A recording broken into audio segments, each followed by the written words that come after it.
Oh, here we are. Oh my goodness, thank goodness, no more investigation. I'll be honest, I would rather the game was all the courtroom sections. The investigating parts are always less interesting to me than the courtroom. The Old Bailey. This place makes me feel strange. It seems to get chills down my spine and break out into nervous sweats all at the same time. Well, I didn't think I'd be back here so soon. That's my line. Good morning. Ah, good morning, Mr. Natsume. It was only 2 days ago I was declared not guilty here. Yes, we somehow managed to prove he didn't stab Miss Green. But now this! Another morning, another murder, and here I am again in this hellhole. Can't keep coming to court. I'm beginning to think he's right. It really does seem as though he's cursed. Mr. Naruhodo, I'm afraid I have bad news. Oh. You would perhaps like to cover your ears for this part. Good morning. You're about to get double Reaper cursed. How does it feel? So, here we are again. Yes, again. Judicial Assistant Miss Mikatoba Esquire, what's the bad news? Oh, dear. You heard, did you? If you've come in shouting at the top of your lungs, people can't help hearing what you say. Oh, I'm sorry. You've done nothing wrong, Mrs. Sato. Now what is it? Well, it seems prosecution is Lord Barak von Sykes. Yeah! Oh no. The double curse. The so-called Reaper of the Bailey, the most legendary prosecutor in the land. In the trial 2 days ago, he pursued Soseki-san and I relentlessly, of course by the skin of our teeth. We managed to pull through, but still. Perhaps Natsume's acquittal in the last trial wasn't the end of the matter. After all, yes, I know what you're thinking. The legend of the Reaper that says, nothing can save a person in the dock when Lord von Sykes is the prosecutor. Oh no. That even if that person is found not guilty, the accused will meet a mysterious end. And we've experienced it firsthand. A man we successfully defended met the most terrifying end after his acquittal. Aha! Do I have to put up with those ice-cold eyes pouring into my soul again? Cursed by evil spirits and now the Reaper. Pair of petrifying perils, potentially. Well, if it's potentially... At least you appear to have hope. Locum student Mr. Naruhodo Esquire. Yes?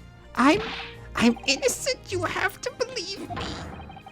You, more than anyone now. Don't worry. I'll be your steadfast ally every step in the way, I promise. And this promises to be a hard battle, I fear. When is it not, though? Well, the trial is scheduled to begin shortly. We should move to the courtroom. Let's go. Oh yes, I forgot to say, I'm afraid he won't be able to make it. Mr. Sholmes, I mean. That's probably for the best. Oh, if he were here, I might be tempted to rely on his help, and that could be seen as a weakness. If Lord von Sykes were to notice, he'd prey on it mercilessly.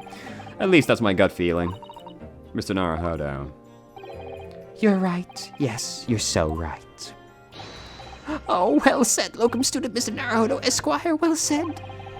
I swear on this sword at my side and on the spirit of Kazuma that it harbors. I'll show him what a Japanese lawyer can do. I'll set you free with honor. Oh, yes.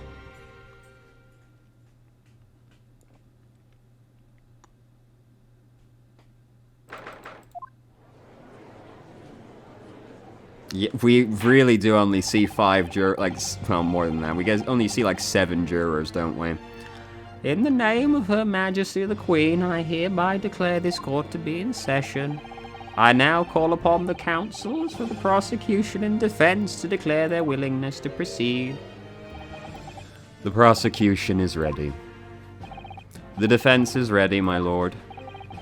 Readiness for the trial, my learned Nipponese friend, is not what the defense needs. What you need is readiness for your inevitable defeat.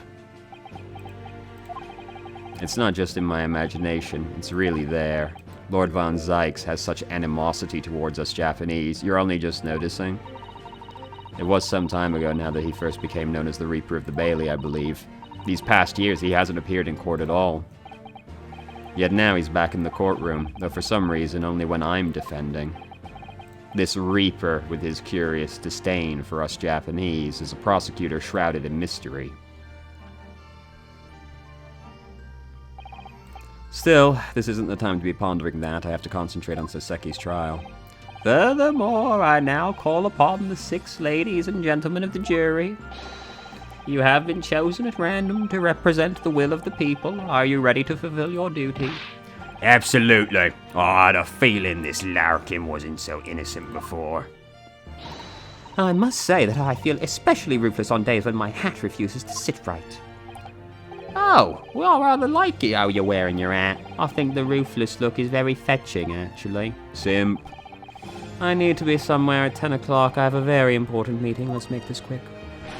I couldn't agree more. I need to take home 5 bob tonight or the missus will be through the roof. Oh, may the Lord show us all the light here and lead his flock to a righteous verdict. The British jury system is very different to our own, isn't it? It's quite extraordinary to think the power of the judgment is in the hand of 6 members of the public, and the judge can only pass sentence when all jurors are in agreement about the defendant's guilt. 6 citizens of London, chosen at random, or at least that's the idea. The prosecution would draw attention to the fact that the accused was on trial here but 2 days ago. Accordingly, where possible, the same jurors have been asked to return. I guess, okay. Very well, let us commence the trial. Lord Van Zykes, your opening statement, please. Ladies and gentlemen of the jury, it is not the intent of the prosecution to cast doubt over your past decision. However, the innocent verdict afforded to this eccentric Nipponese before has had dire consequences. Did the accused repent for his wrongdoing in that affair? Far from it. Instead, he used his freedom to perpetrate a most blood-curdling crime, namely that of the attempted murder of his neighboring lodger, an innocent Englishman. To explain the circumstances of the crime, the prosecution calls the first witnesses to the stand.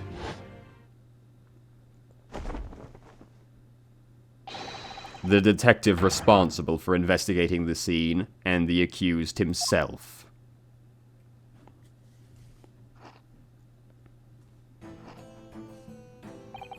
Witnesses, your names and occupations, please.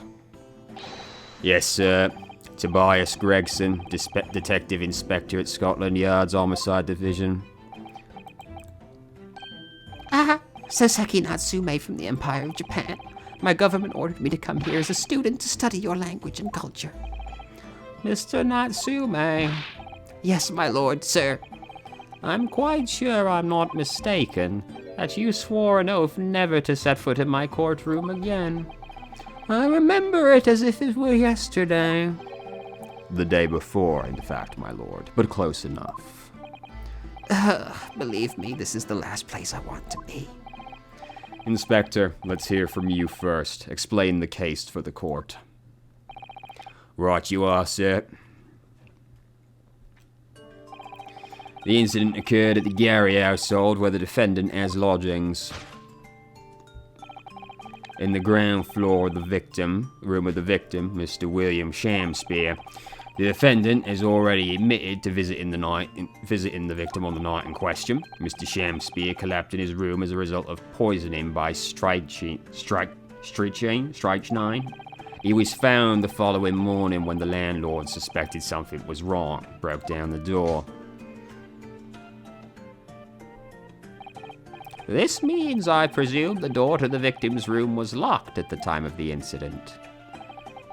Correct, my lord. It was locked from the inside, making entry or exit from the room impossible. Except for those missing bricks. Although the victim, Mr. Shamspeare, lives to tell a tale, he very nearly didn't. The man was halfway to heaven when we found him. I was the first officer on the scene, my lord, and I have a photographic print here that I took at the time to show how it looked.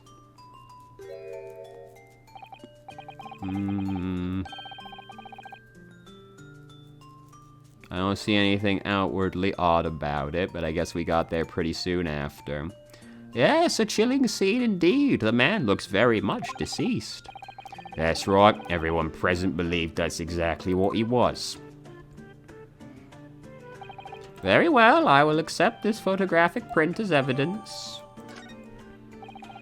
Now then, Mr. Natsume. Yes. Yes, yes! As the defendant, do you have anything to say at this juncture? They're haunted. Haunted by evil spirits. Good gracious, what's haunted?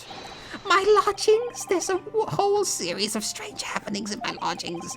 The tenant before me died in mysterious circumstances. A woman was stabbed by no one on the street outside. My neighbor was poisoned. And me, what about me? I've nearly been killed countless times. Killed, Mr. Natsume? How? Even on that fateful night it happened. When I returned from Shamspeare's room, I lit my gas stove and climbed into bed, but before long, the stove went out, and somebody tried to kill me.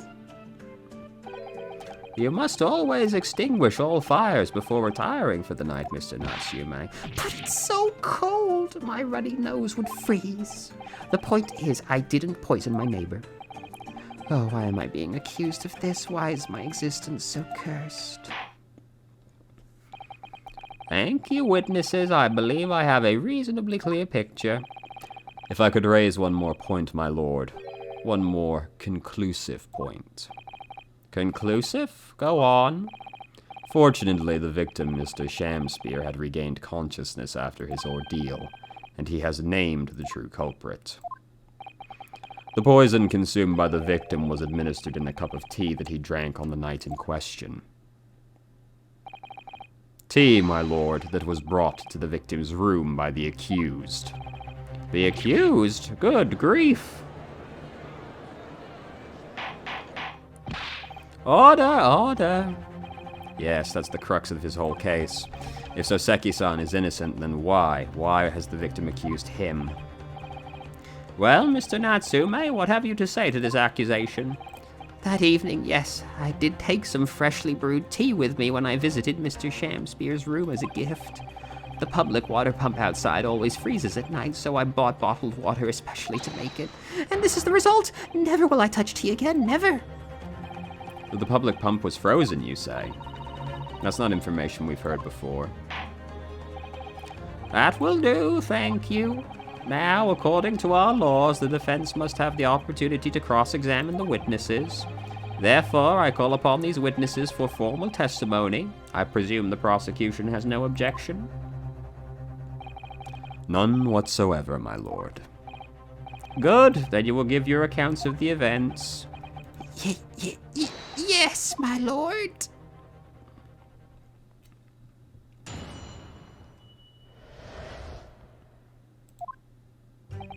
It was around 9 o'clock that evening when I visited my neighbor, and I took some tea with me as a gift. We had a heated literary debate over a nice hot drink, after which I went back to my room at around 11. My tea was completely harmless. He couldn't have locked the door behind me otherwise, could he? Strychnine takes some time to have an effect on the body. People don't keel over immediately after taking it.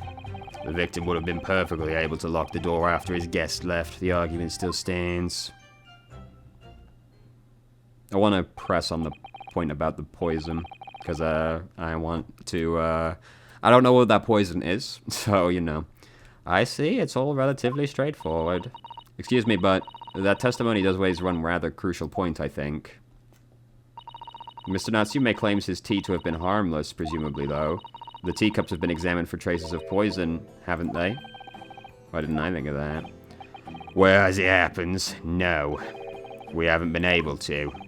Did I hear you correctly? Scotland Yard has failed to examine the suspect substance? How could you overlook something so important? Isn't that the first thing you should have done? My learned Nipponese friend is falsely incensed.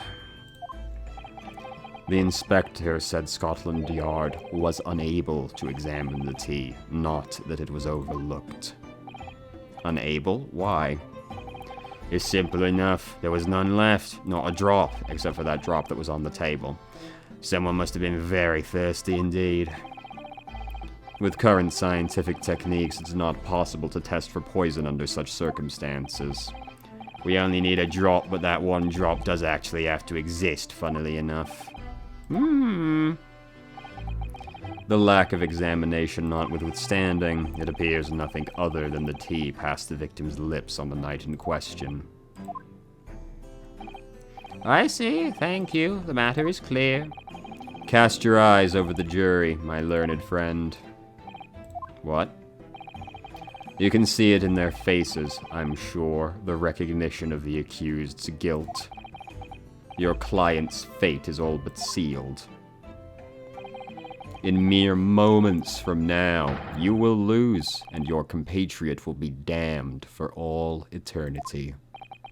He's right. I can feel all 6 of the jurors looking daggers at me. But I can't let them beat me down. I won't. Counsel for the defense, proceed with the examination. Yes, my lord. Take me to the poison. That's the one. Hold it! How long does it take for the symptoms to appear then? According to the coroner I was speaking to at the yard, about 30 minutes after the poison's consumed. Then the victim suffers violent convulsions, cramping, and stiffness, and eventually dies from asphyxiation. So there's a 30-minute interval between the poison is ingested and the onset of symptoms. There seem to be a lot of different types of poison in the world, that's for sure. Oh dear, death by poisoning again. It's always so awful. 30 minutes is a long time. Certainly long enough for the victim to have locked the door after the accused had left. You can't deny that. And it further degrades Soseki-san's alibi. Oh, I have the medical report from the doctor who examined the victim here, my lord. Spells it out, really. The accused is the only person who could have done it. Very well, the court will add this report to the record. Ah yes, I see it here, the late onset of symptoms. I wish to gander it. Ingestion of a small quantity of strychnine, toxic effects present after 30 minutes after ingestion, high likelihood of the substance having been mixed with the tea the victim was drinking, but no sample could be obtained for testing. The poison incident occurred at around 1:30 a.m. on February 21st, assessed from the victim's pocket, which appears to have broken when the man collapsed after the late onset of symptoms. Well, that's a lot later than 11 p.m. when he said he left, isn't it? Oh, I see it here. Delayed onset of symptoms. Great.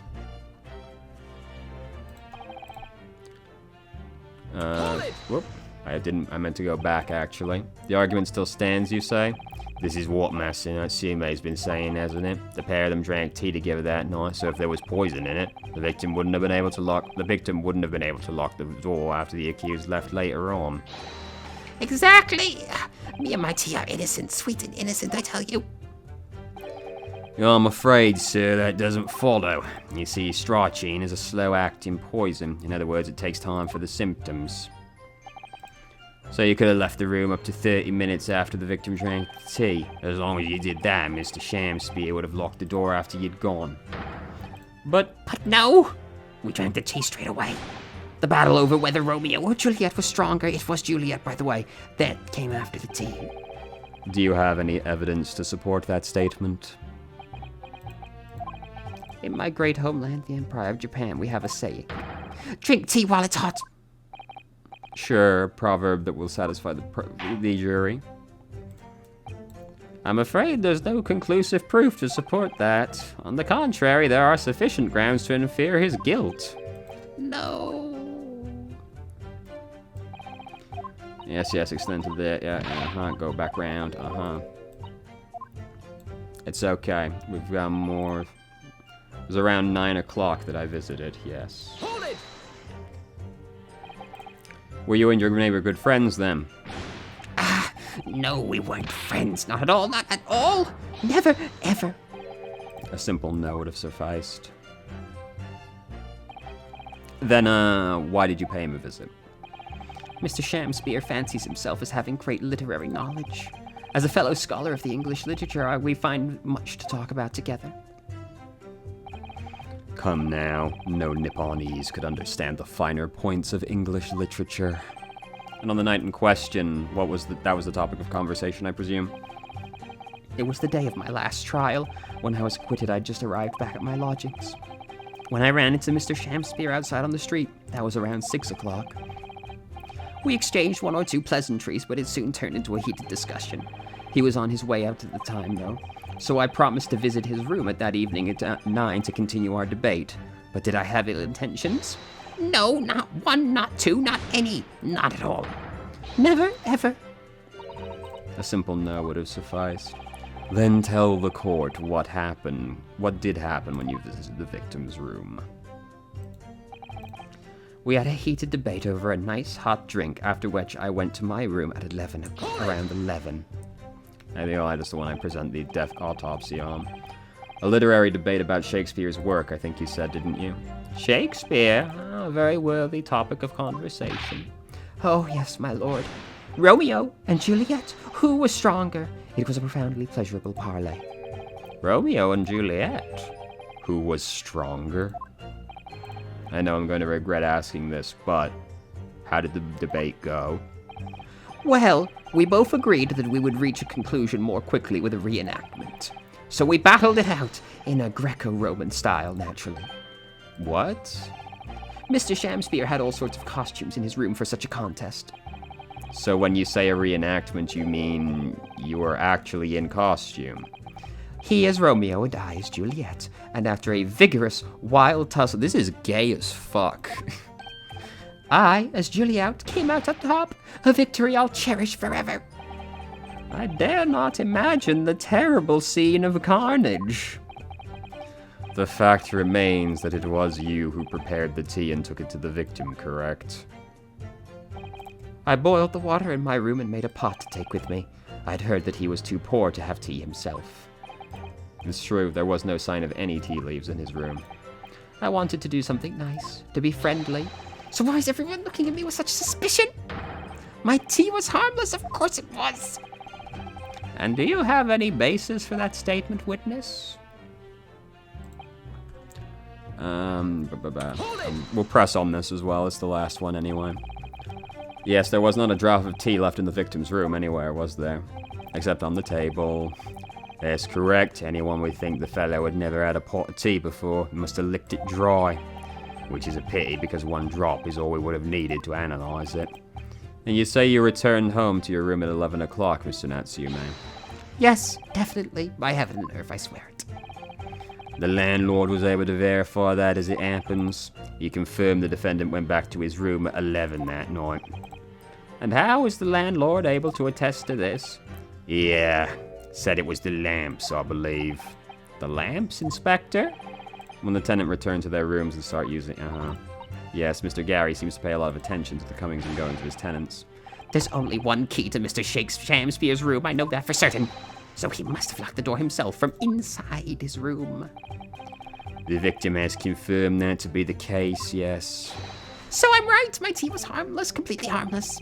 If you take poison, you die. Everyone knows that. It's not that simple, I'm afraid. What do you mean? Sure, chain takes some time to effect. Yeah. So, or do I present it on that one? I was sort of hoping that we'd get a new one added in there. Or do I present it here? No, it seems like... Well, it has to be at Gregson, though, doesn't it? I'm presenting it here. Well, no, this evidence came from this, though, didn't it? This is the problem I always have. I'm never sure exactly how to present the point I want to make. Objection! Okay, it was this one. Mr. Natsume, you say it was 11 p.m. when you left to return to your room, correct? Yes. And Inspector Gregson, can we rely on the information in the medical report unconditionally? Of course we can. There's no problem with that report, Sunshine. Well, actually, I think there's a very big problem, because there's a chronological inconsistency between it and the defendant's testimony. A chrono what? What are you on about? According to this report, the victim must have been consumed the poison at around 1:30 in the morning, and yet the defendant, Mr. Natsume, left the victim's room at 11. Ah! Yes, that's right. There's more than 2 hours of missing time there. In other words, if there was poison in the tea that Mr. Natsume brought to the victim's room, how could the victim have fallen ill to it 2.5 full hours after the defendant left?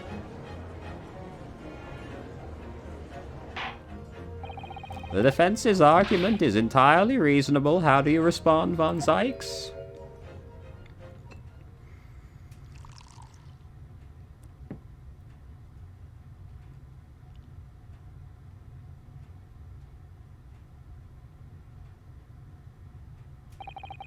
Pray forgive the discourtesy if my mind has wandered. I was considering what cuisine would best complement the contents of my hallowed chalice this luncheon. How could it have happened, you ask? I do hate to shatter illusions, but my Nipponese friend appears to be chasing a phantom idea. A phantom? Is it so hard to imagine the victim drank his tea after the accused had left? For example, at the time stated in the medical report. Yes, at around 1:30. Mr. Natsume brought the tea with him to drink together with his neighbor, and in Japan there is a well-known saying, drink while it's hot. And in my country there's an even more apt saying, there is nothing more refreshing than cold... Shut the fuck up, no one says that. The point is, if there was such a long gap, there may be other ways to explain how the victim came to be poisoned, other possibilities. What sort of possibilities, counsel?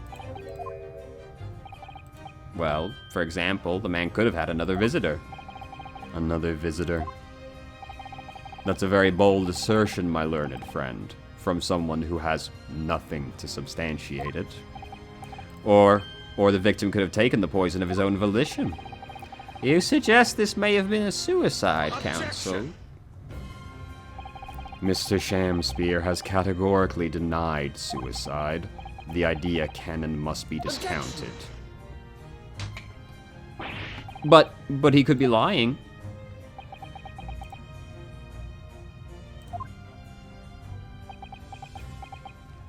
This is an entirely fair response to that. Is something wrong, Van Zykes? I was listening to the sound of the carriage pulling up outside the courtroom. Pray forgive the discourtesy. Carriage? What carriage? It would seem that the key player in this case has just arrived.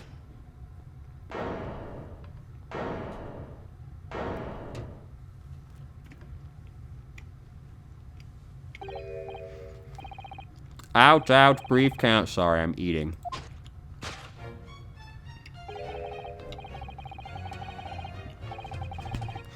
A poor player that struts and frets his hour upon the stage and then is heard no more.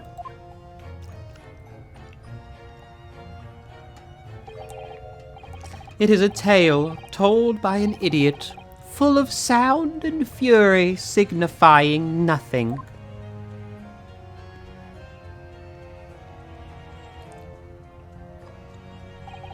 Who, sir, are you?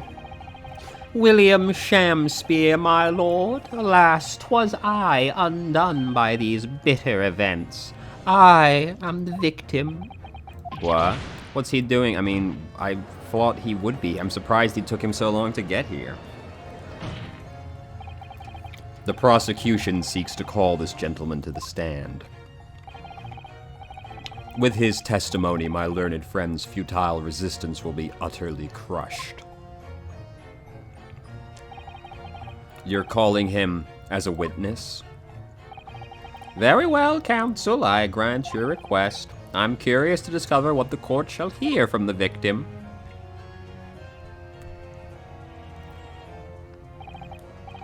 Happy am I, Sham-Spear, to regale thee with my tale of woe, my lord. But, I still have my own tale to tell, my own tale of woe, worse woe. I could regale the court with the tale of my perfect innocence in perfect English. That will do, Mr. Natsume. Let the court hear from the victim.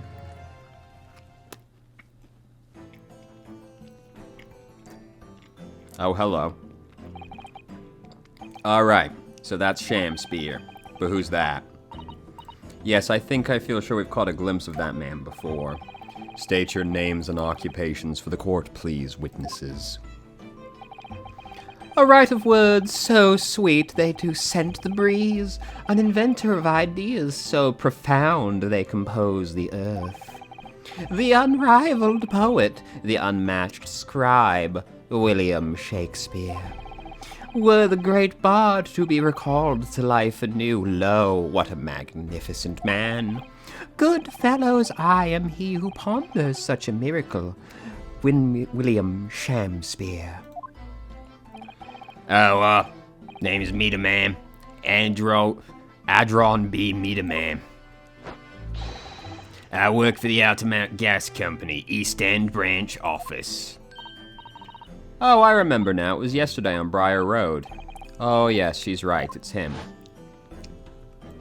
Mm-hmm. Who's that? Then it looked like he was gonna throw hands.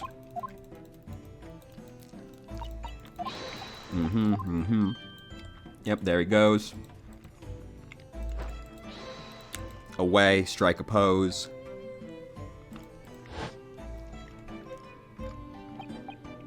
Yes, we spotted him outside Mr. Gary's house that morning. And he's a gas company employee? What does he have to do with this case? So, Mr. William Sham-Spear, you were the victim in this miserable affair, correct? Oh, heaven, oh, hell, do you command me to remember that sweet poison that didst cross me and mine innocent lips?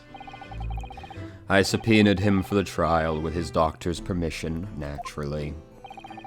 Hearing the testimony of the aggrieved will remove any doubt from the juror's mind, I'm sure.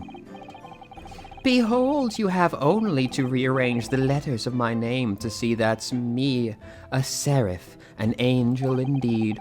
Thus be I of noble mind, sweet of nature, and verily honest of heart, as all heavenly angels be. Because there isn't a less contrived meaning in your name, no, not at all. The jurors seem very moved by this man, I'm afraid. They're actually taking the serif anagram idea seriously. Thank you, witnesses, for illuminating introductions. But my lord, what's the man next to William Sham-Spear doing here? What? Me? Where now? Allow me to enlighten my learned friend. You recall, I presume, your earlier impertinence when you suggested the victim had another visitor in his room on the night. And moreover, that the victim is a compulsive liar. What? No, I didn't quite say that. This young chin-stroker, he is here to controvert your wild claims conclusively. Is that not so, Mr. Meterman? Hang on. No, I'm just here. I hereby call for your formal testimonies. You'll tell the court as lucidly as possible what happened. One may smile and be a villain. Yes, it doth pain me, but let the truth be spoken, the truth of that wintry night of my discontent.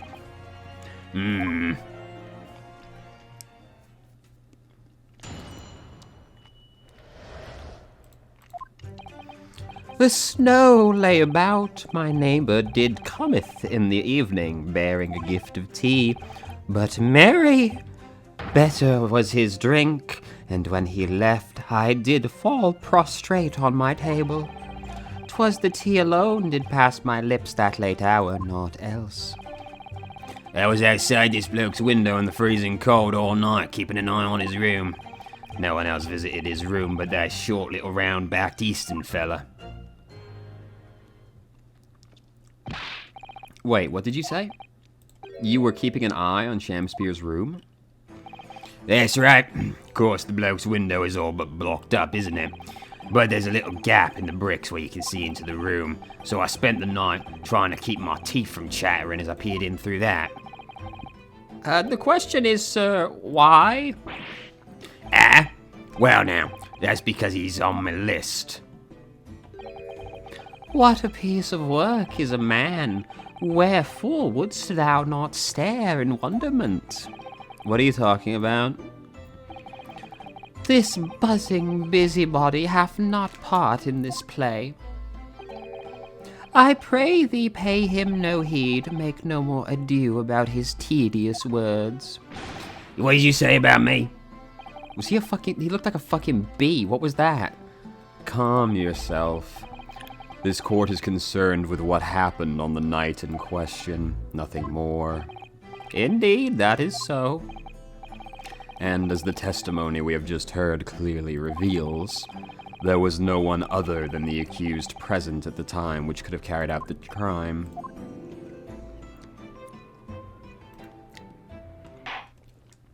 Well, I believe this may be the final testimony. Now, counsel, the defense may proceed.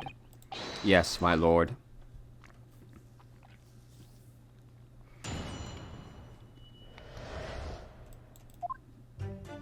Alright, I want to press on the other guy first. This is the part I'm more interested in, especially since the other guy is trying to move on from it. But the windows of that house have all been filled in. A historic artifact of the now defunct window tax. Yeah, you're right there. All bricked up horribly. But, as it happens, there's a little part of the brickwork at the bottom corner that's been opened up. I was looking in through that gap. Yes, there was a few loose bricks, weren't there? And some strange reason, a couple bars of soap lined up on the ledge. I don't like going around poking my chin in other people's business, especially on freezing cold nights. But them's my orders, so that's what I'll keep doing, as long as there's breath in my body.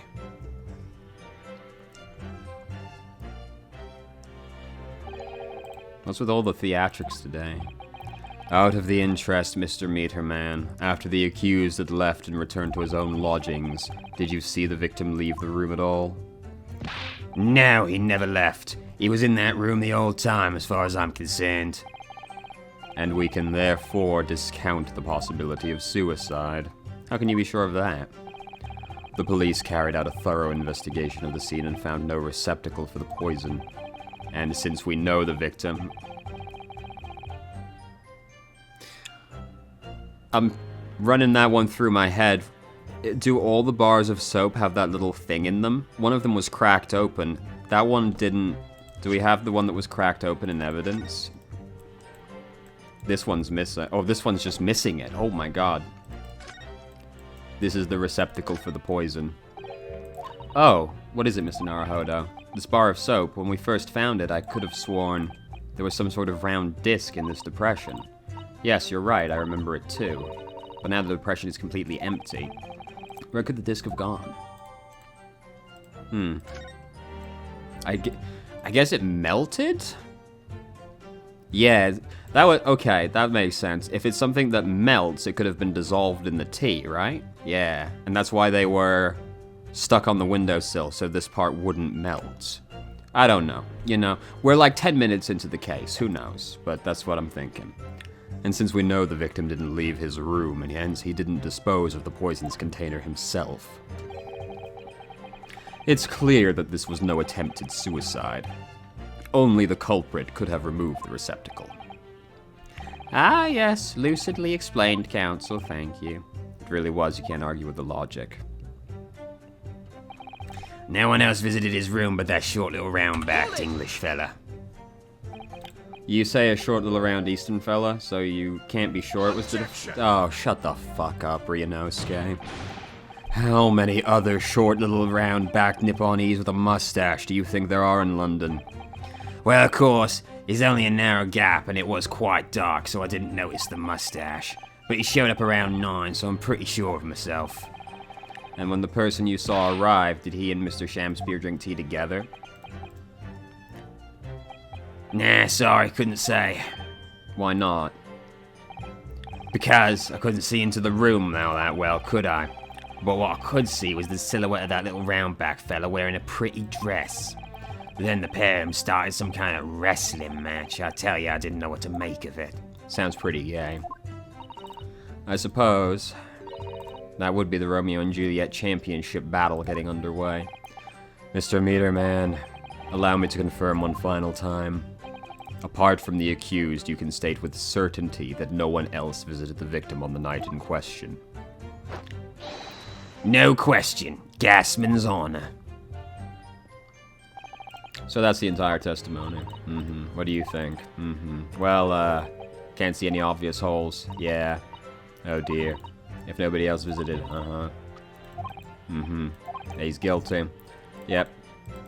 We're gonna press all of it, and then it's probably gonna take us over to the, It seems like we're about due for the tutorial on, fighting the jury.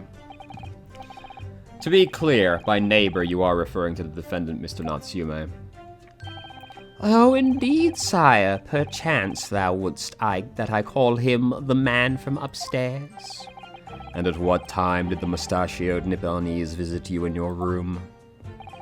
Our meeting was promised for the hour of 9, and lo, did he come to tender a gift of fragrant tea. Details which are in accordance with the defendant's own testimony. And we were broiled in such a literary debate as history hath not seen before. By which I presume he means their discussion about who was stronger. I, Shamspear, did play the part of young Romeo, whilst my neighbour played the fair Juliet. Each of us dressed as would be our characters to bring weight upon our merry experiment. Hold on. Where's the dress? Because that was the king's set, right? So where was, like, Juliet's dress at? I dare not imagine the scene. Frailty, thy name is woman. Canst thou imagine how dismayed I was? Yes, I had heard of the Eastern art of jiu-jitsu, but ne'er did I dream 'twould be a skill practiced by the comely maiden. Juliet beat Romeo up. This is not helping our case. I believe the court has heard enough about your earth-shattering literary debate. Perhaps you could reiterate your statement about the tea. My liege, I am thy servant. Gladly I would do thy bidding. Bitter was his drink. Let me stop you there. But it wasn't until after 2 that the poison made you collapse. That amounts to more than 3 hours of missing time. If the defendant had really put the poison in your tea, that 3-hour window of time is something you're going to have to explain. Gladly, 'tis an easy task. What? I did drink the tea not while my guest did tarry, but after he took leave of me. Faith, 'twas stone cold, but at 1 hour past midnight, verily were my lips parched. That doesn't sound normal. Nay, 'tis quite ordinary, sire. After all, thou wouldst recall our fiery debate amidst such argument, there'd be no time for fiery tea. Romeo and Juliet again. Who is stronger? Mr. Shamspear, in summary, allow me to confirm. Did you not come here with the intention of naming your attacker? But of course, my liege, 'twas the stooped lover of words did attempt to shuffle me off this mortal coil. Ugh, we don't know what that means.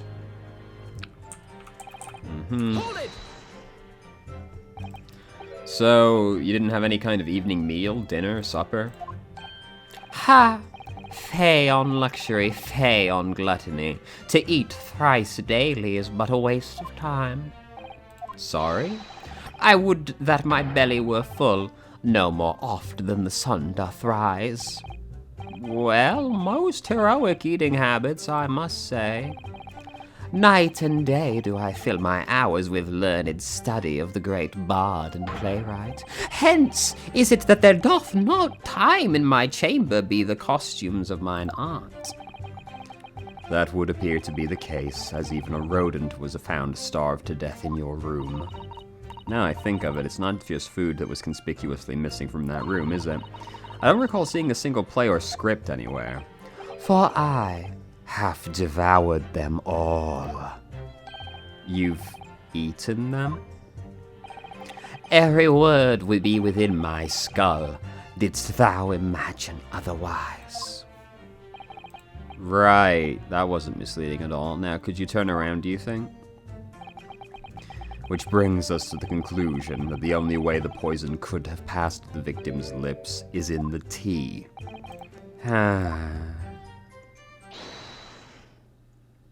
Here we go.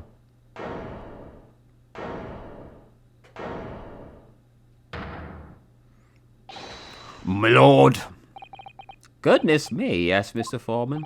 I've kept my mouth shut and listened up to now, but this has gone on long enough. Are you all with me? Yes, of course. Are we to understand that you ladies and gentlemen of the jury are in agreement with one another? That you've reached a unanimous decision? Too right we have. Are you all with me? Yes.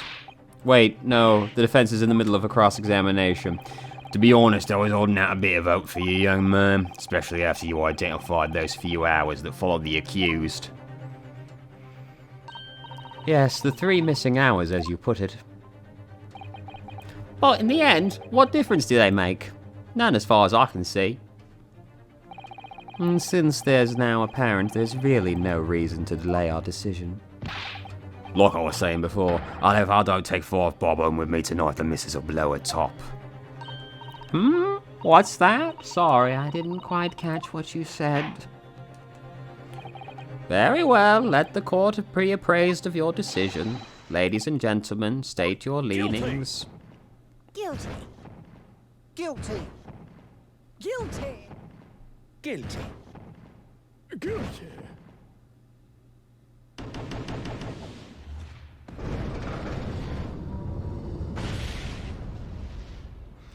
It's that time again.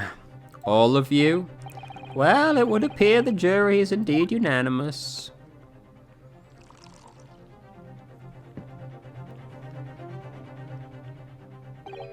So, this time at least it seems justice will be done. All's well that ends well, as they say. This calls for a toast, I feel. To the guilty being punished. Ugh. Wow. Get up, Naruhodo, please. The trial isn't over yet. What do you mean? What about the information I found? Yes, the obscure rites. Uh-huh. We must be tutorialed again. A summation examination. Yes, that's right. Yes, we can reverse the jury. Can't it? Oh, even the mouse looks depressed. Whatever it takes, I can't let that happen. The defense moves to invoke its right to a summation examination. Why am I not surprised at my learned Nipponese friend's inability to admit defeat? You choose to cling desperately to some archaic rule you barely comprehend instead of accepting the truth. Certainly no other defense counselor in recent times has exercised the right. Because they all know that once the jury's mind is set, it cannot be altered. Except for that time we did it. Nevertheless, the right remains. The defense counsel's request is granted. This court will proceed with the summation examination. Thank you, my lord. Are you and your fellows prepared? Believe me, my lord, we all know about this young lad's tenacity, but we're ready for it. Very well. In that case, ladies and gentlemen, I hereby call upon each of you to state the grounds upon which you find the defendant guilty.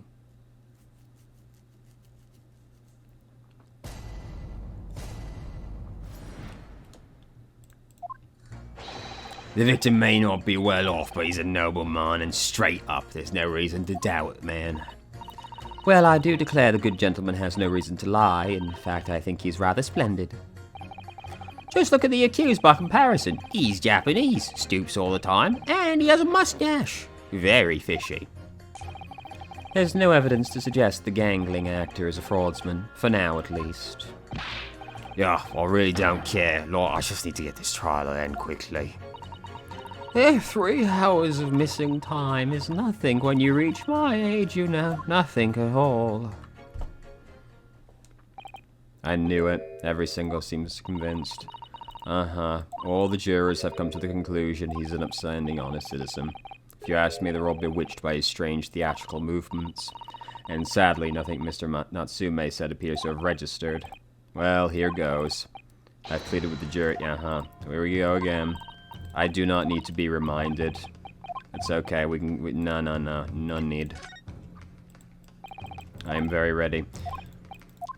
We do not delay. I understand. Yes, let's go. Yeah, Pit the jurors against each other. Yep, thank you. Without further ado, proceed with the summation examination. Yes, my lord.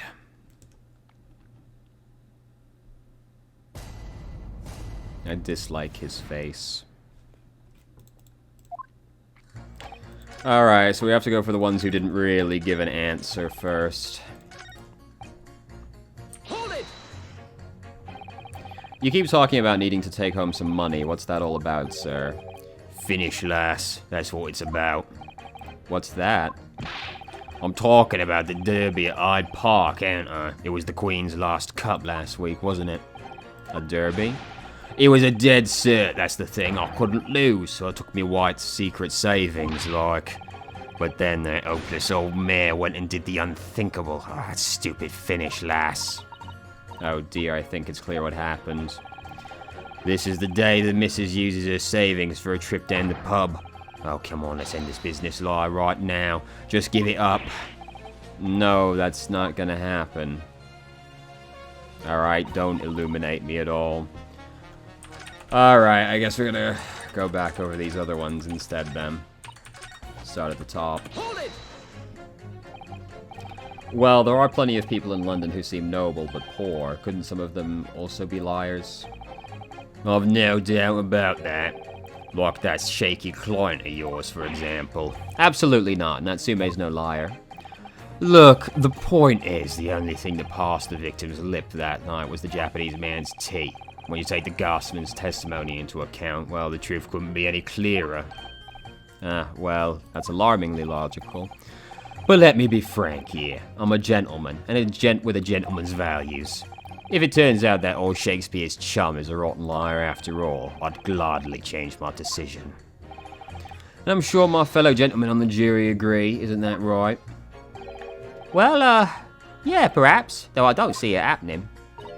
What's that? Elderly gent on the end there, you know. You'll have to speak up. Look, I really don't care about this. I just need this trial to be over. How many gentlemen do we have? Alright, sir, I may hold you to that. Don't forget what you said.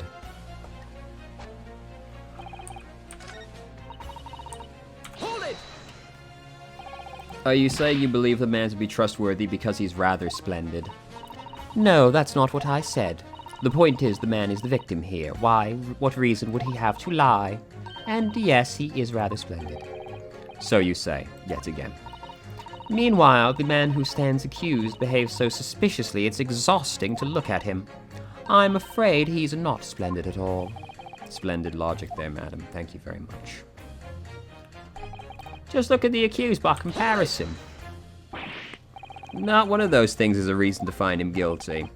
Well, he is fishy. There's no point dancing around the fact. He's Japanese, he has a mustache, and he stoops. You see, you arrive at the conclusion in just 3 steps. 3 steps, like a waltz, in fact. You know, the more I think about it, the more this trial seems all like a dance. You seem to be several steps ahead of yourself there. No, there's nothing but circumstantial evidence. There's no actual proof of the defendant's guilt. But the victim's version of events is backed up by what the big chin man next to him says, isn't it? 1, he saw the Japanese man there too. there. 2, he says he saw no one else. And 3, he saw the Japanese man. Oh. There's another 3 steps. All this really does seem more like a waltz, doesn't it? Right. This is going very well so far. Hold it! A fraudsman? What do you mean by that, madam?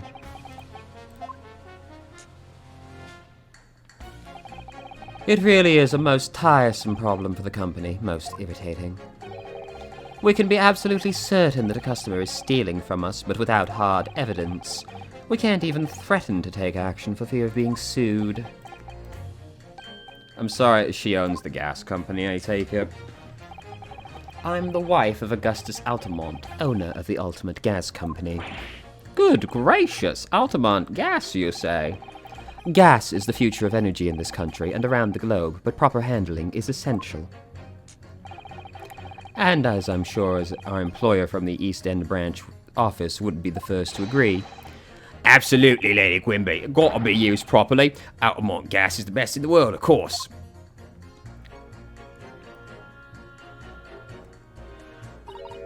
Ah, I think we may have solved the mystery of the bow from earlier. And the bow. Yes, he bowed in deference to the employer's wife, did he? Ah, so would I be right in assuming that the reason Mr. Meterman was watching was what Shakespeare was up to? I'm afraid there's no end to the length the population of the East End will go in order to steal our gas, so I really have no choice when the company identifies somebody as a possible fraudsman, but to dispatch a worker to watch the suspect day and night. We're very thorough in our investigations. So you mean Mr. Shakespeare is... I wouldn't come out and say it in public, but you can finish that sentence with a grubby little gas thief. I like how you all have this bee aesthetic. You have noticed the public gallery in here, haven't you? The eye of the man hath not heard, the ear of the man hath not seen. Faith, wouldst thou wound me with thy words, were I to let them penetrate the skin. But seraphs hear no insults, only choirs of angels in songs. We may not have evidence yet, but my workers won't stop buzzing around you until they find it. And when they do, you'll find yourself blasted back to your angelic heights in an ultimate gas explosion. So Mr. Shakespeare has been stealing gas. I wonder, Juror 4, if you wouldn't mind adding that information. My pleasure. What was that about ripping that thief apart you enjoyed? A little before that part about abject violence, if it's not too much trouble. Yes, of course. And now we can pit her against the first guy. Show the victim's a liar. Pit. Those two statements clearly contradict each other. Good gracious, to whose statements, counsel? Juror number 1. What are you yelling at me about, lad? I presume you heard Juror number 4's statement made by the wife of the owner of the Altamont gas. Well, yes. The victim, who you claim to be a noble, straight-up man, in fact, turns out to be a common thief. So the good lady says, but there's no evidence, is there? You and I both heard them say as such. It's true, we don't have evidence as such just yet. But the claims aren't baseless, you know. What? You heard me. Seeing as his operation has already been compromised, I would suggest that the court hears testimony from our East End branch office employee over there. I'll do whatever you say, m'lady. Gasman's honor.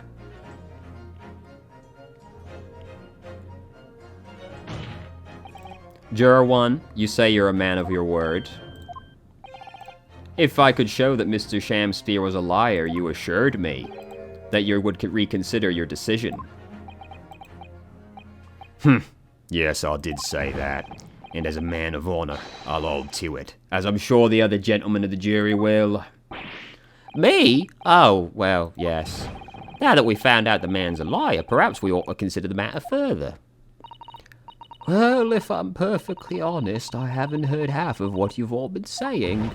So if this means you'll recap a few points, that would suit me down to the ground. Oh no, I'm not having any part of this. I want this trial over and done with. In that case, I shall change my leaning.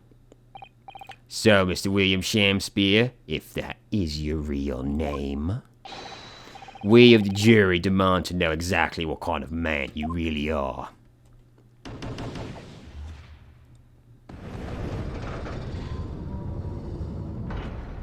We did it, team. That's 4 jurors, 4 for not guilty. Yes, Mr. Naruhodo. Victory. He's not happy. Order, order. Well, this is quite extraordinary, I must say. As a result of the defense's summation examination, the jury's leaning has changed. Now only 2 jurors say guilty, whilst 4 say not. I therefore declare this court to be in a state of disaccord, and order the trial to continue.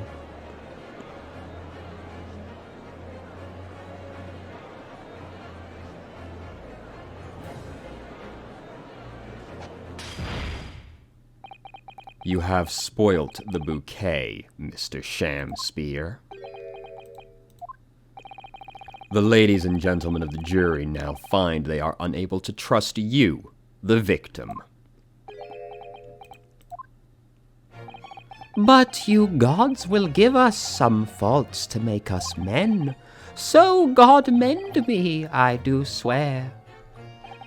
This gasman speaketh that which concern him most. Naught but gas, naught but thin air. Aye, it burneth bright a while, but it hath no substance, and it doth reek foul. Oi, what did you say? Do I take it, Mr. Shamspear, you deny the allegations? Most heartily, my lord.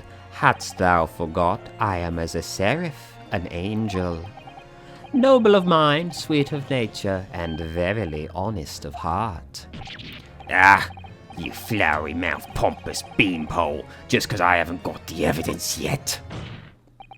Mr. Shamspear, if, in fact, you are not of noble mind, sweet of nature, or honest of heart, if you are a liar, then your testimony should have no sway in this courtroom. It is my considered opinion that at the present time no other possible culprit of this crime has been identified. All testimony heard by the court thus far heavily implicates the defendant. In short, it would not be unreasonable at this stage for me to rule on the case, except that you, can't. However, in light of the fact the jury has expressed concern about the fidelity of this witness, I believe it would be inappropriate for this court not to pursue the point further. You can't just end it when the jury doesn't agree. That's the entire fucking point of the system. I assure you, my lord, that would be a waste of the court's time. The gas in this case are unrelated. Juror number 4. Yes. Didn't you say before that although you had no hard evidence to prove this man has been stealing gas, you have strong grounds for suspecting him? That's right, we do. Don't we, worker? Absolutely, Lady Quimby. Gasman's honor. Very well, then. We will hear your testimony now. You will tell the court precisely why you believe the victim has been stealing gas. Yes, my lord, it'll be my pleasure, on the Altamont gas name. If I may, my lord. Go ahead, madam. This worker's testimony may have a significant bearing on the name of my husband's company. Therefore, I should like to take the stand alongside him in a supervisory role, if you wouldn't mind. Wahoo! Oh yeah, sweet as honey. Yeah. Very well. As an exception, I shall honor your request. Thank you, my lord. You wait till the boss gives you an earful. Oh, it's gonna sting, you mark my words. Well, so you will both testify on the subject of the illegal consumption of the Altamont Gas Company's fuel. Yes, is that clear, my good ma'am? Clear as Altamont gas, my lady, which is the clearest in the world.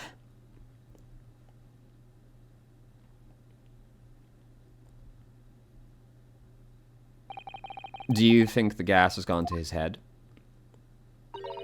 I think the man is just a very dedicated employee. Nah, he wants to fuck. That's what's going on.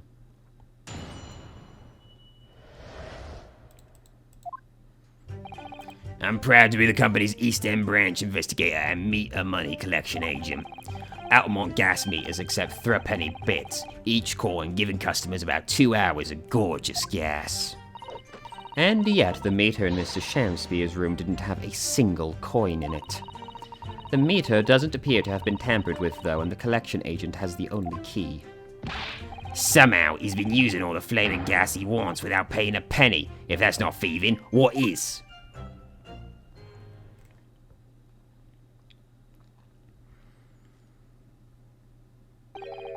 Pray forgive the discourtesy.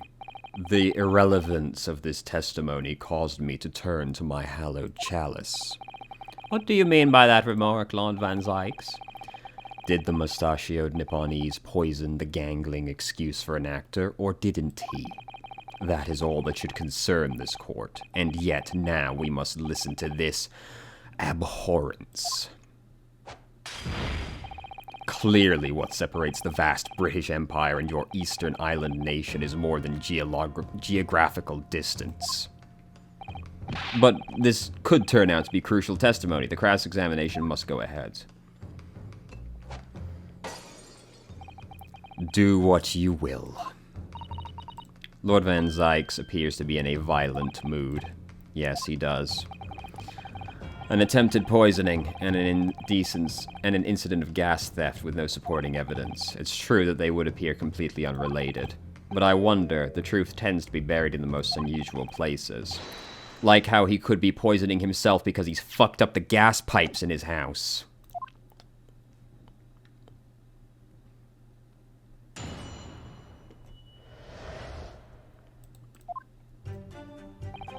I'm proud to be the company's East End branch investigator.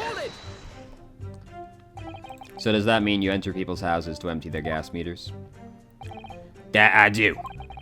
I have to try to catch people when they're in. Then I ask permission to come inside and do my business. Does that mean you've been into Natsume's room before as well as a Shamspeare? Well now, interesting you should bring that up, because I couldn't believe how little money was in his meter. I mean, how the pair of them survived the winter is beyond me, it really is. Knowing Mr. Natsume, he probably spends all his gas money on books. And then when he's finished reading them, he probably burns them for warmth. Maybe he just sleeps in his little fortress of books. You will kindly reiterate your statement. Not much to say really, but as you wish. Ultimate gas accepts threepenny bits, each coin. Bah, bah, bah. So all London houses have a gas supply are fitted with these gas meters? They're the latest model, the height of technology, developed by our company, Altamont Gas. And anyone who uses our gas will have one of these meters in their property, yes.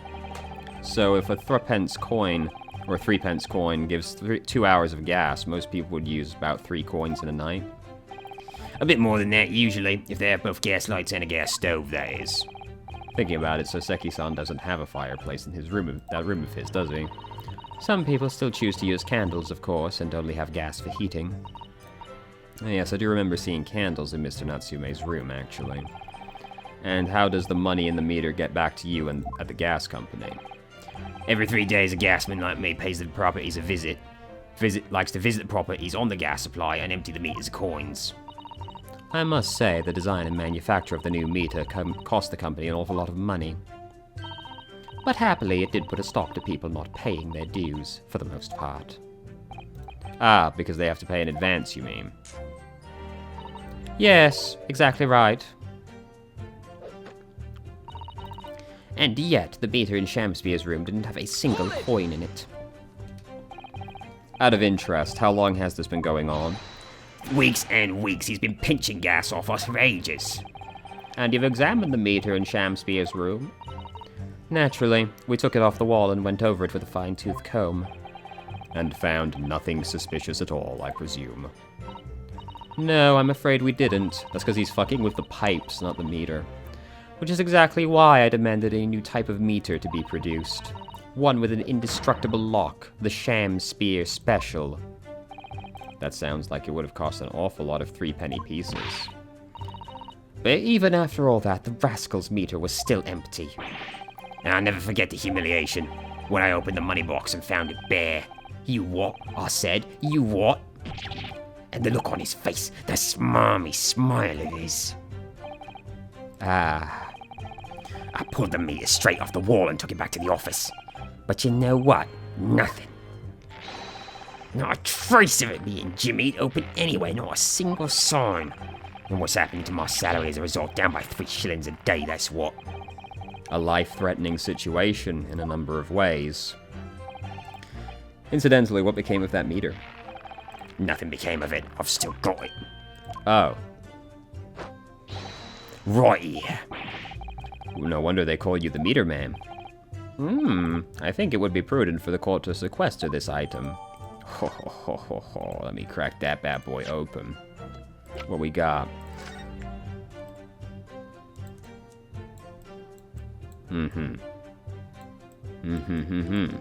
This sir. Oh. How the fuck did you guys not see this? Oh, what's... Have you spotted something? This is not, like, minor. How did you miss this? Just there's a little hole here, do you see? Goodness, you're right. I wouldn't have noticed. It's not a very neat hole, is it? Not professionally made, I'd say. So, you think it might have been opened up by Mr. Shamspear? Possibly. It seems like the people at Altamont Gas have missed it. Well, it certainly seems to go all the way through to the inside. Yes, but there's no way a coin could fit through here. That's true, but even so, it seems more than a little suspicious. Anything else on it? Better examine the lock. It's a very sturdy-looking padlock, isn't it? And the money box is sealed with beeswax, too. So if Sholmes were to get it up to any mischief, he'd be found immediately. Mr. Naruhodo, mischief of that kind is not the sort of thing Sholmes would. You know you didn't finish that sentence, don't you? Well, anyway, it's understandable the gas company would want to safeguard the money. But it does feel a little over the top, perhaps. Nothing else to look at?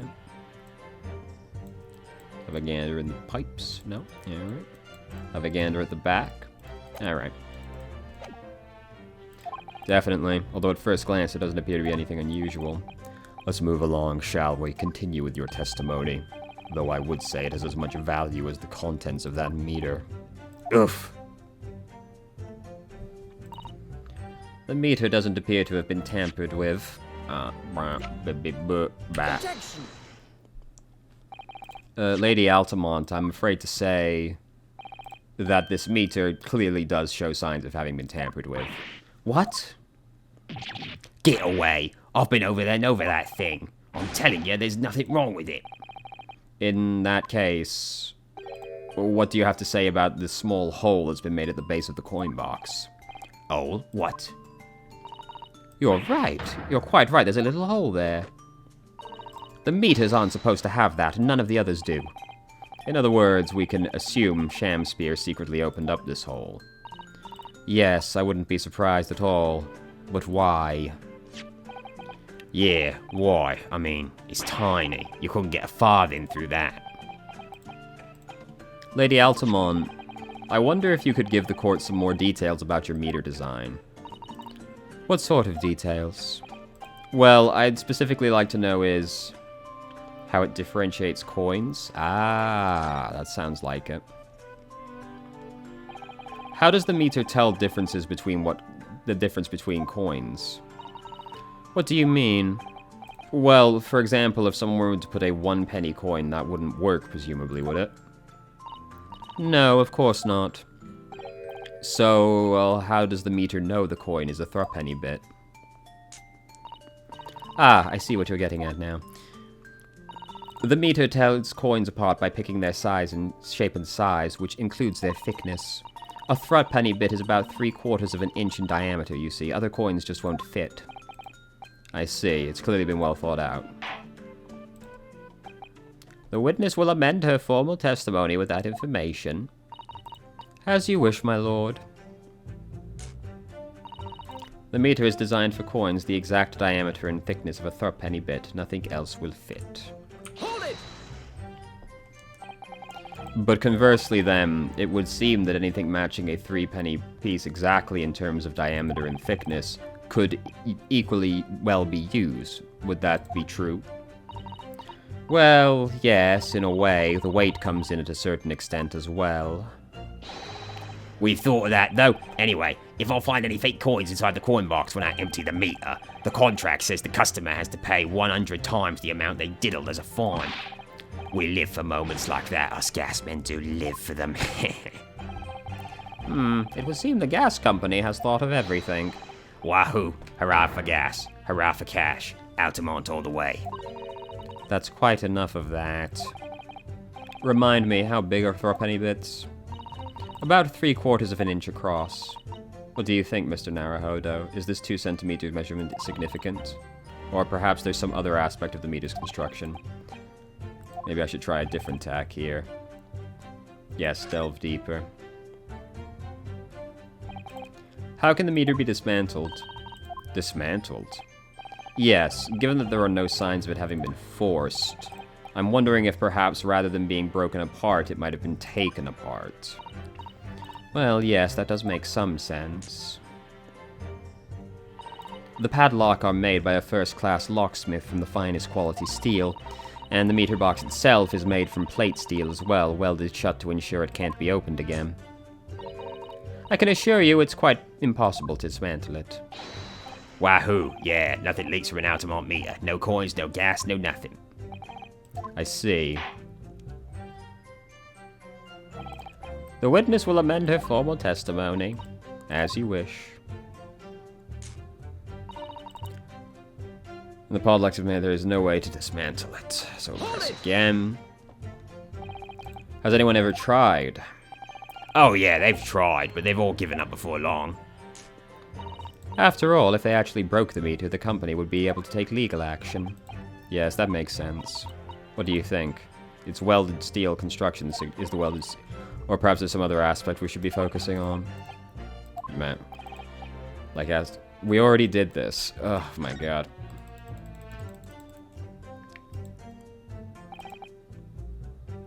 Somehow he's using all the flame gas he wants without paying a penny. If that's not thieving, what is?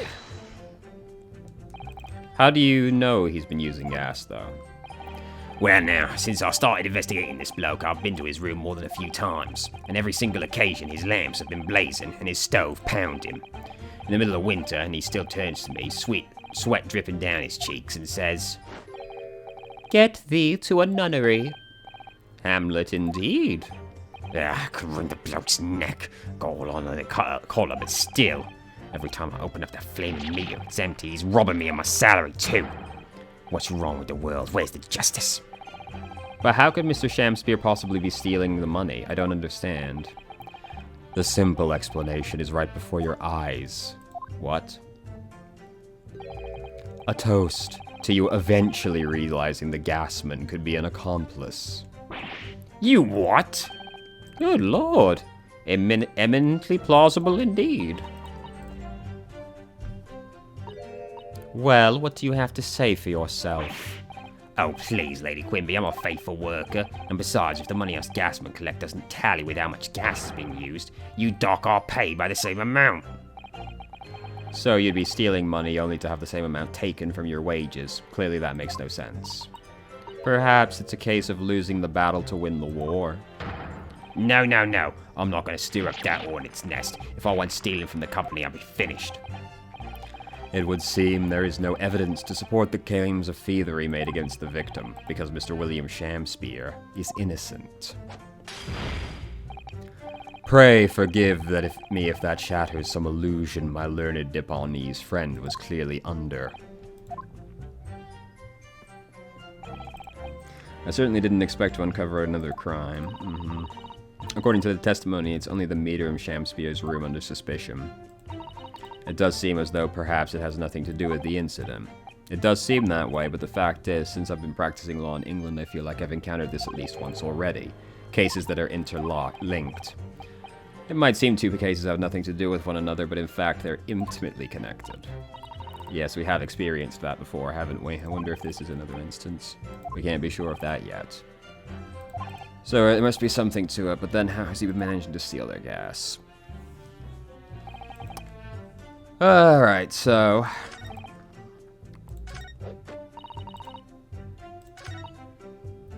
Are welded shut and the lock is made from steel. There's no way to dismantle it. How do we go for this exactly?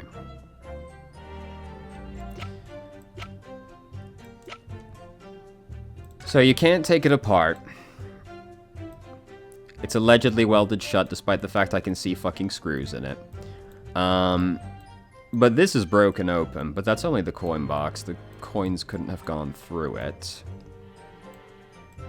Unless the inside... What if there's like a pipe right there? And the pipe's punctured, and he's just siphoning the gas out from there or something. Is there anything else on this to look at all? Oh, you know what?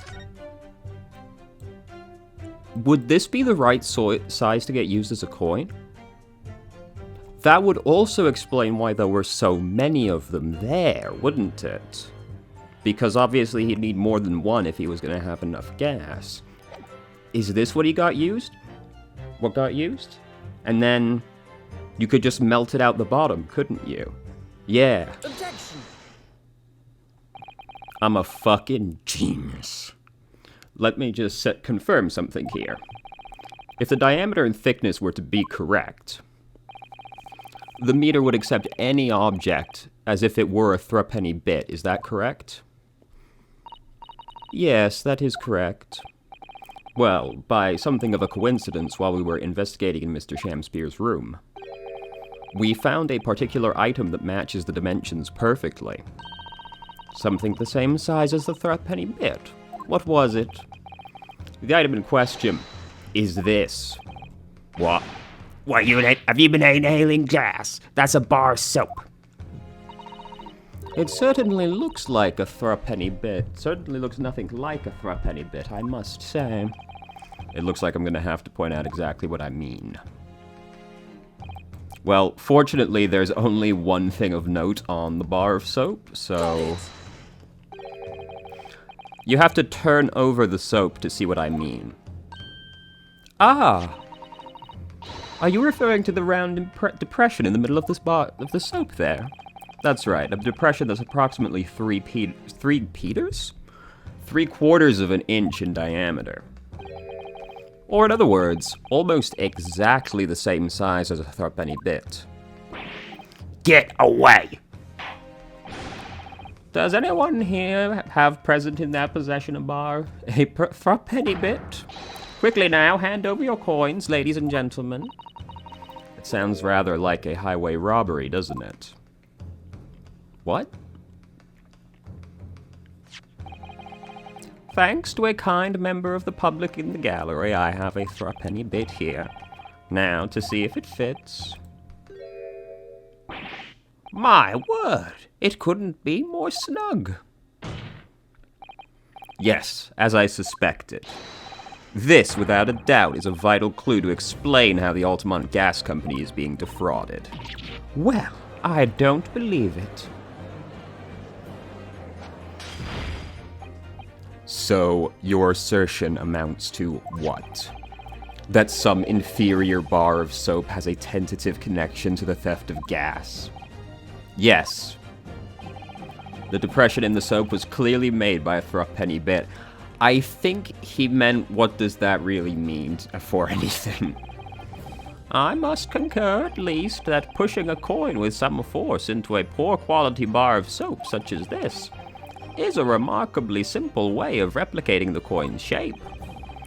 And you could use, well, some melted wax or something to pour into the mold. You could make fake coins in no time.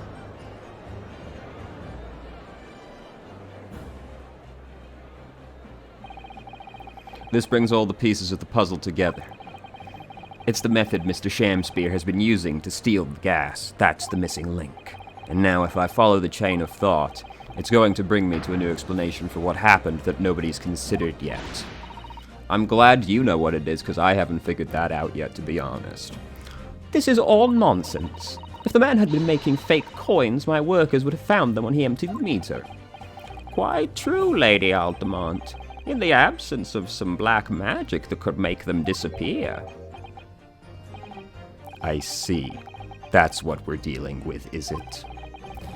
There is one form of black magic that could cause the fake coins to disappear, yes. Exactly. And the meter here gives it away. What on earth? There are remnants of the magical method used visible on the gas meter taken from the victim's room. If that is your assertion, counsel, the defense will identify these remnants. Where on the to make the coins disappear? Right there. Got it!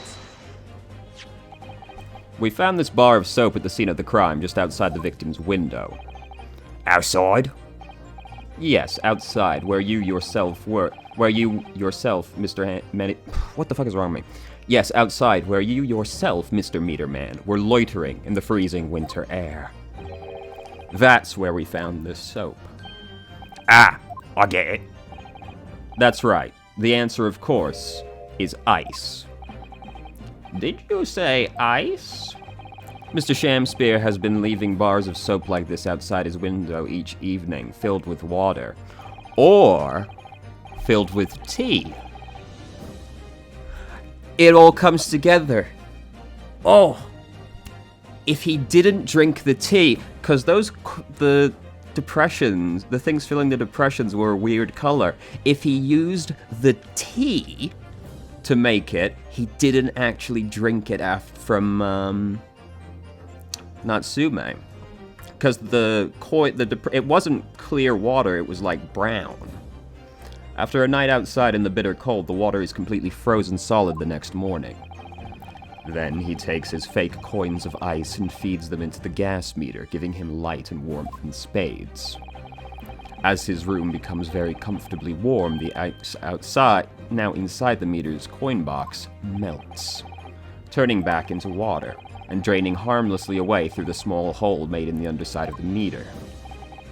That is how, without leaving any evidence of his wrongdoing, this man has been stealing Altamont gas.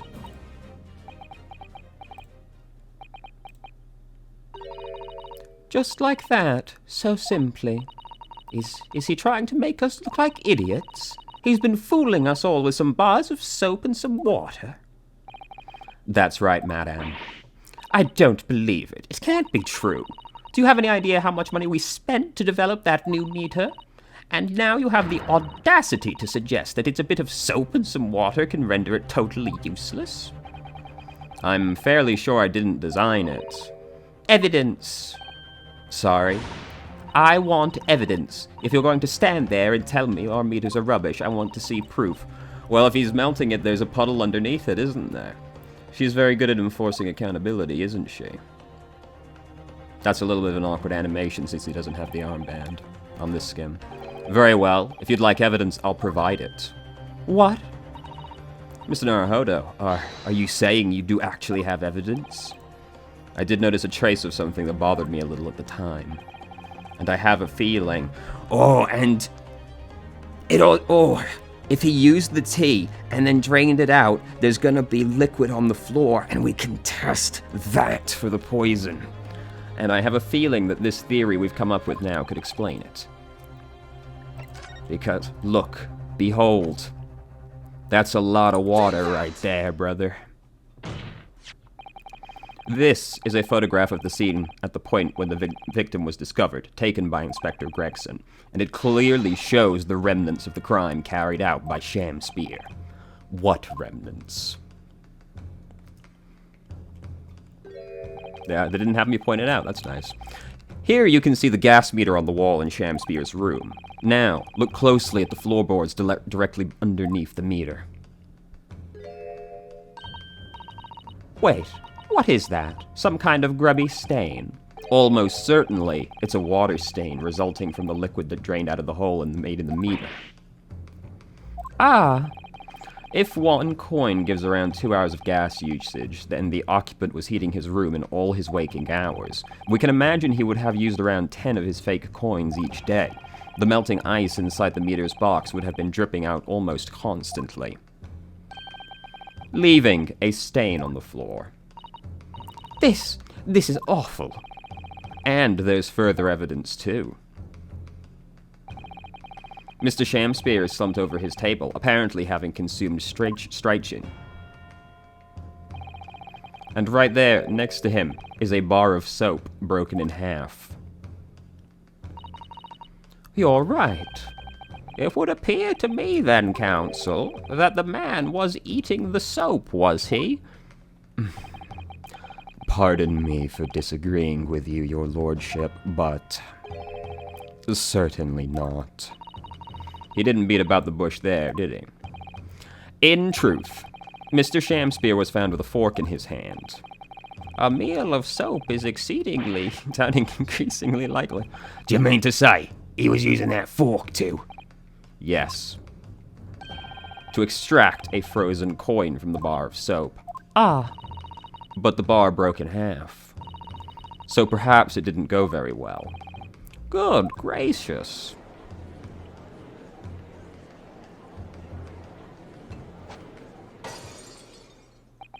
There's gonna be a stain over there, too. Lord Van Zykes?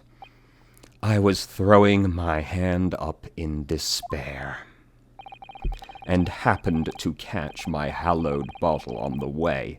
Pray forgive my maladroit mistake. What is the meaning of this counsel?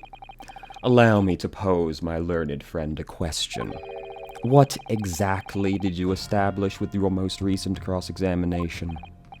Well, that Mr. William Shamspeare is a liar and a thief. In other words, that his testimony is unreliable. That's it. That's exactly it. Very well. Let us assume the man is a liar. Now allow me to pose another question. What possible difference does that make? Well, we know that suicide can be discounted. Scotland Yard's investigation revealed no signs of another vessel that contained poison. And on the night in question, there were no visitors to the room except the accused. The young gasman's testimony, which we have no reason to doubt, has confirmed that.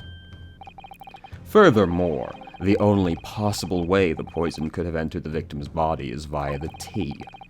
The court has seen no evidence whatsoever that suggests otherwise.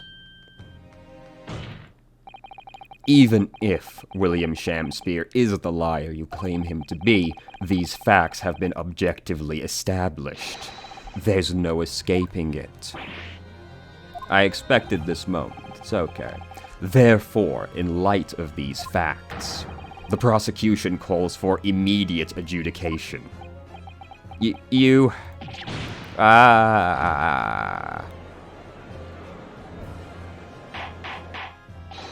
Order. Well, counsel, how does the defense feel?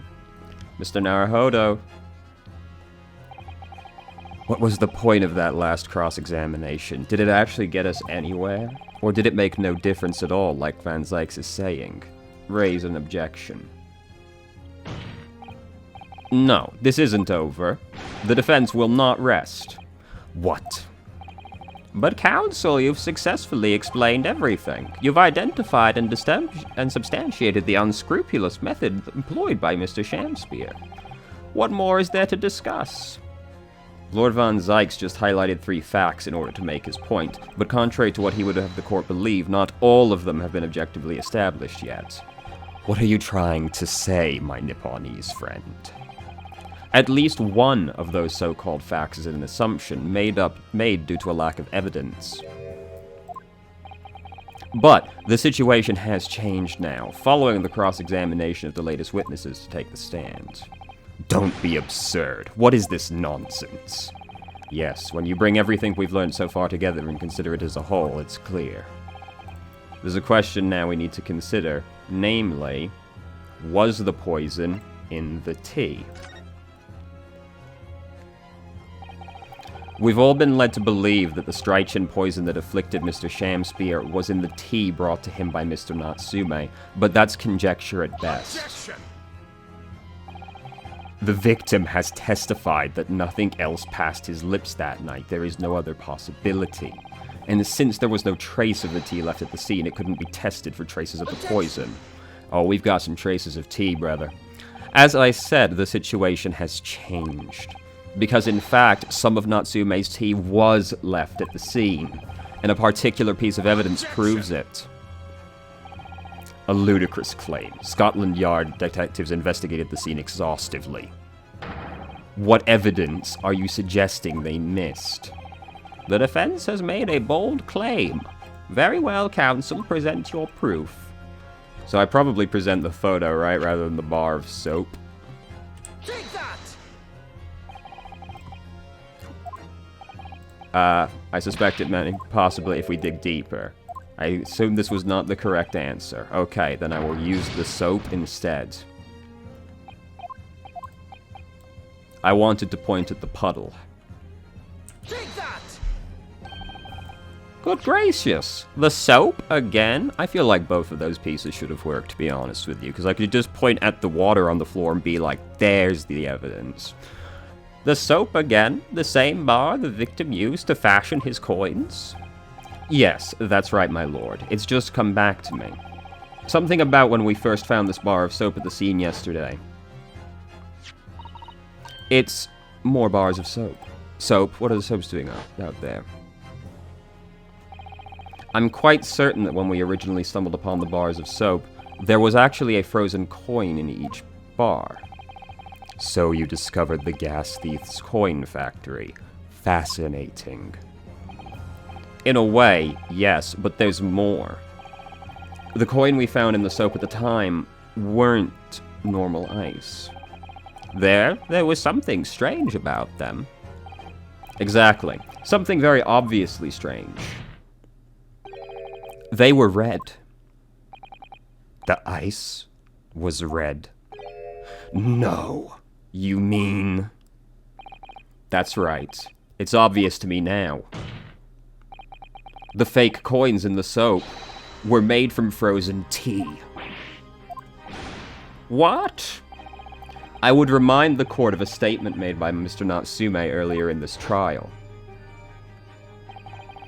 That evening, yes, I did take some freshly brewed tea with me when I went to Shamspeare. The public water pump outside always freezes at night, so I bought bottled water especially to make it. And this is the result. Never will I touch tea again, never. Ah, yes, I believe there had been a snowfall that day. It was particularly cold. Sadly, on such occasions, the poorly constructed water mains in the East End are prone to freezing. So on the night in question, Mr. Shamspeare, having no running water to use, was forced to use the tea brought by Natsume in order to make his coins.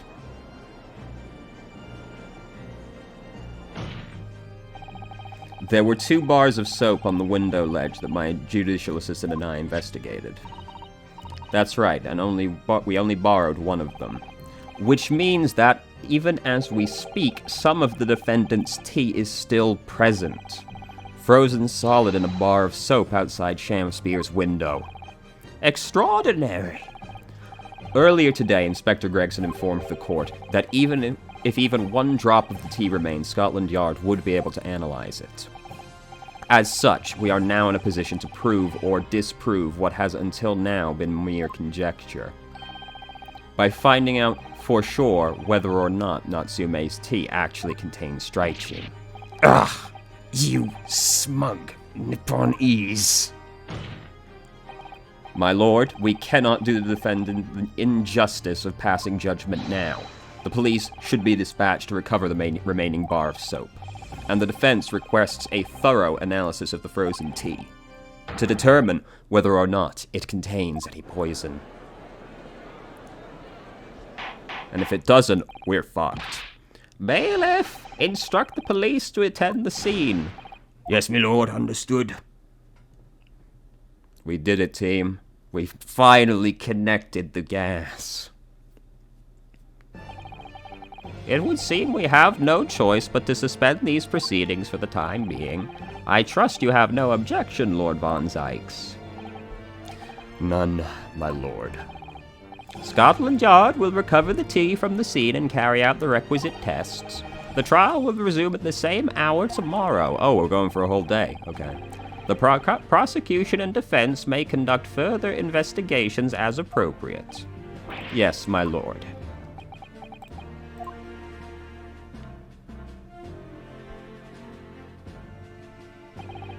Well, we managed to scrape through there somehow. Thank you, counsel. This court is adjourned. Ah, we're one step closer.